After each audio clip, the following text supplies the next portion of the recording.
Praise the lord. ప్రభువైన యేసుక్రీస్తు నామం పేరట మీ అందరికీ శుభములండి.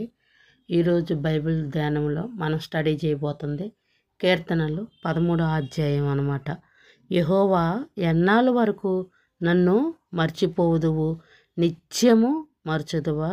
నాకెంతకాలము విముఖుడివై ఉందువు? ఎంతవరకు నా మనసులో నేను చింతపడుదును? ఎంతవరకు నా హృదయములో పగలంతయు దుఃఖాకాంతుడినై ఉందును? ఎంతవరకు నా శత్రువులు నా మీద నన్ను హెచ్చించుకొనును? యెహోవా నా దేవా, నా మీద దృష్టి ఉంచి నాకుత్తరమిమ్ము.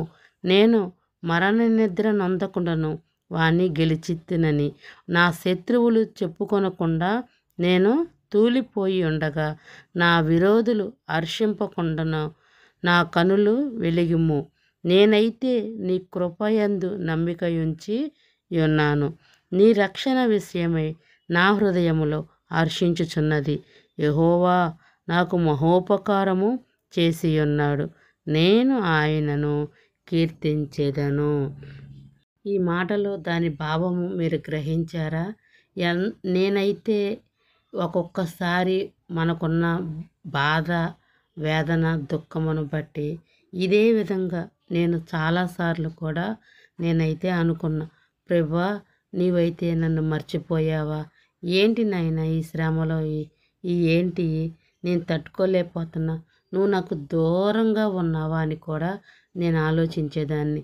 మరలా వెంటనే ఆయన ఒక లేఖనం ద్వారా నాతో మాట్లాడతాము. కానీ ఎవరైనా సహోదరితో నన్ను ఆదరణ మాటగా మాట్లాడినప్పుడు నాకైతే మరలా లెమ్ము తేజరిల్లుము అన్నట్టుగా నూతన ఉత్సాహం వచ్చి ఆయన్ని స్తుతించేదాన్ని అన్నమాట.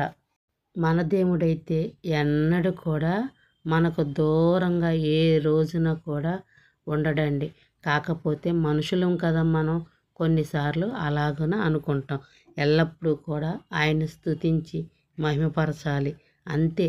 మనకైతే దేవుడు ఎప్పుడూ కూడా దూరంగా ఉండడు. కాకపోతే ఒక్కొక్కసారి కొన్ని బాధలు, శ్రమలను బట్టి ఆ విధంగా మనం ప్రవర్తించుకుంటాము. అర్థమైందా పిల్లలు? God bless you, all of you. God bless you.